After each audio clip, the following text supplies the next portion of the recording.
Deputy Speaker of the Senate, Senator Kadhuri Murungi, Clerk of the Senate, Deputy Clerk of the Senate, Host Senator, Senator Tabitha Karanja, Session Chair, Senator Enoch Wambua, Honorable Senators, Development Partners, Resource Persons, staff at the Senate, and all protocols observed. Ladies and gentlemen, good afternoon. I believe I might be at least the presentation that stands between us and lunch, even though tea was not too long ago. But I'm happy to be here and happy to honor the invitation to share with you. And the original title of my presentation was Profiling the Senate in the Media, Effectively Engaging the Media in Selling Your Legislative Agenda, with a focus on new media. But I have changed my title with your, and I'll plead to change it to the 3 habits of highly effective social media senators. The 3 habits of highly effective social media senators. And that's really what I'm here to share and to present a counterpoint that builds on my senior chair of the Editors Guild, Mr. Churchill. So if we start, and I take the cue from our session chair, Senator Wambua, then you have started a race with 2027 in mind. And if I present to you the social media or the digital battleground, if you would, I would suggest to you that at this very moment, every single one of you senators have what I would call a Google CV. If I search for your first name and your last name, I will find this Google CV, and I'll not be the only one. For many of the electorate, some 15, 17 million now, as I'll share some statistics, and potentially in 2027, some 20 plus million strong. They will increasingly receive their news through their phones. In fact, many of you throughout this morning, even now, you might be on a device as you listen to me, because that's the power of technology in shaping the information we get. So I would say search what people find about you, your Google CV, this digital reputation, is somewhat of a battleground. It's a place that you can cultivate and shape how people, the media, the voters who elected you, or the party that has nominated you, and whatever constituency that you advocate for, you can shape their perception. And the media will be core in the coverage of you, because that will be part of what's there. And so will the bloggers too, or people who write in an unsolicited way, without necessarily inviting your comment or your point of view. Social media is another battleground, if we could say. And here there is a lot that I'll say and I'll share with you shortly. And in addition to this, there is also messaging apps. These are WhatsApp, Telegram, Messenger. These are key spaces where people are engaging one-to-one or in groups. Also a key constituency that you must consider. And lastly, YouTube, and to a greater extent, online audio, or online, you might call them podcasts, or those who stream the radio through the internet and not necessarily through the FM. That is another aspect to consider. So, Honorable Senators, I'm here to persuade you just 3 points, which I will unpack. The first is, I want to say that the 3 habits of the highly effective social media senator. The first is they build a virtual constituency. They build a virtual constituency. Secondly, they build a voice on causes. Causes they care about, causes their constituents care about, causes citizens care about. That's the second thing, the second habit they do. And thirdly, they build a vehicle for their agenda, their legislative agenda, their development agenda, and obviously there's the constitutional mandate of senators. And I would plead with you that this is my take on what the future, not just the present, says on the role of the Senate and each one of you as senators. And not just in your individual capacity, but in your office with whomever is handling communications for you and working alongside you. So if we look to just the platforms I spoke of earlier, you see places like TikTok there, right? You see places like Facebook and places like that. And I'll spend some time just briefly discussing platforms, just to share with you a bit of this virtual constituency we've just described.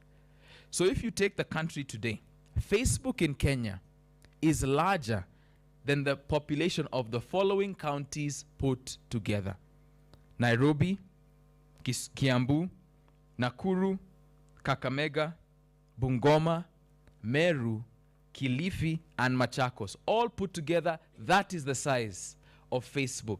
Some 16 million strong in Kenya. These are the monthly active users, according to Facebook in April of this year, 2022. And to me, if I'm asking you to consider how best to engage there, you may have a page by this point. My question to you would be groups. So people are already self-organizing in your respective counties in Facebook groups. Young people are organizing. Some civil society organizations may organize too. And people with a general interest, even the diaspora, will self-organize and try to keep in touch with what's happening at home. Are you present there? Are you listening there? And are you finding a way to participate? Because you have your space as an honorable senator, but there are also these other spaces elsewhere that give you the chance to build this virtual constituency of Kenyans, not only here and the ones online, but also in the diaspora. And I believe we have had the diaspora in particular focus the last few weeks.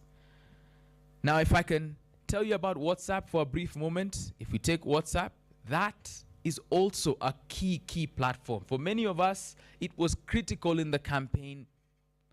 You mobilized, organized, strategized, and informed your teams and many people on the ground through WhatsApp. Don't neglect it, continue to use it, whether it's the status or whatever aspect you want to use to reach and engage people there. And it's great that now there's about 512 people that you can add to a group, maybe for better and for worse, because maybe many of us might have many groups on mute at this point now that you have arrived in the Senate. Kenyans on Twitter, I don't know what to say about them, but they are one of the most tricky, right? They can be quite cynical. They can be very sarcastic. They can be very antagonistic, if I could say that. Some would say that this is the most negative of the social networks. It's hard to get a compliment or a comment. Generally, you may get complaints. That's quite likely. But Kenyans on Twitter have quite a lot of sway, and a lot of journalists are on Twitter as a platform. And they spend time there. And that's why for some of you senators, you might attest that even a tweet you send, not directed at anyone in particular, intended it to be so. You didn't write it as a press statement or press release, and yet it is carried on a national broadcast as a statement of fact coming from yourself. Some of you might struggle also with impersonators, and I think now as elected officials, I can't speak for any of the platforms, but I know they are working to try to ensure that verification takes place, to make sure that your profile is you and represents you, and you're not misrepresented there online.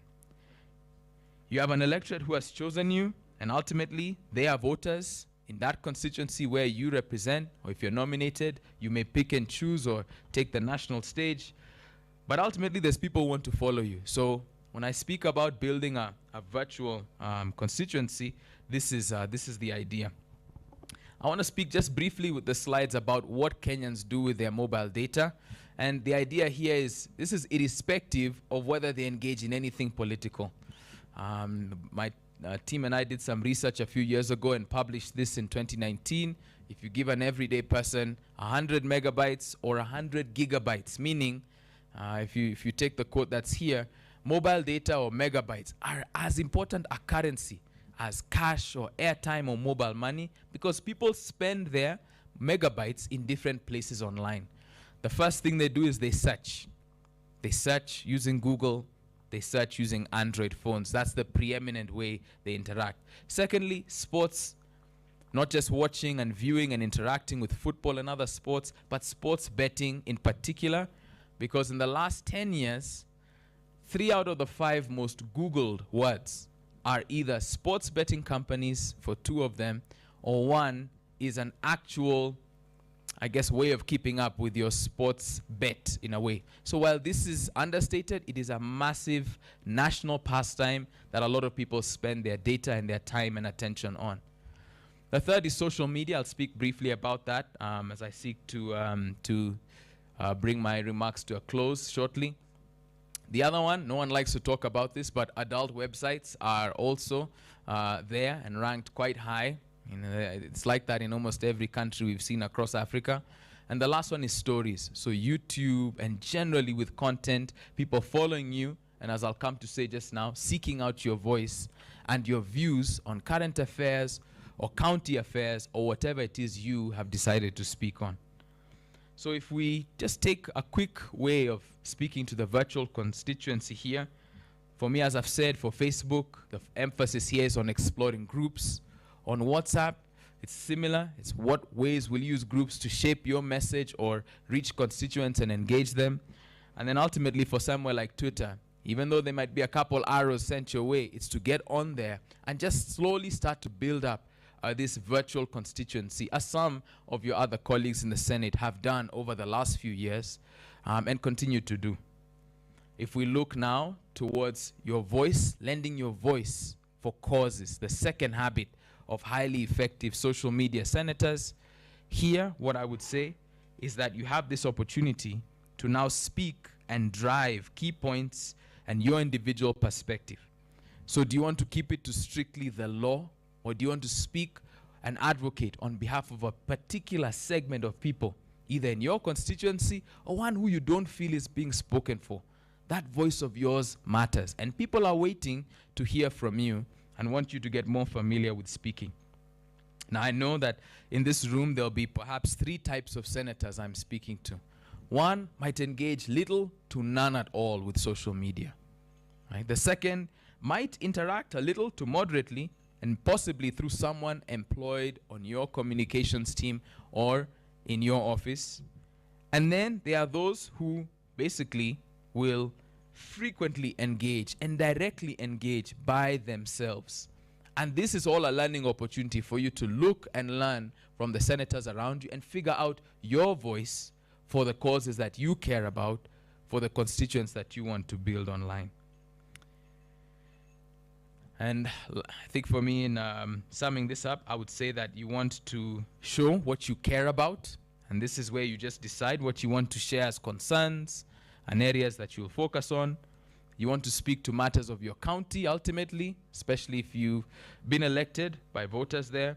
And then lastly, regardless of whether nominated or elected, you want to engage with citizens online and build up your virtual constituency and learn to find your voice over time, whether you're having things ghost written for you or you are doing this by yourself and engaging directly. Try it out and see how far you get.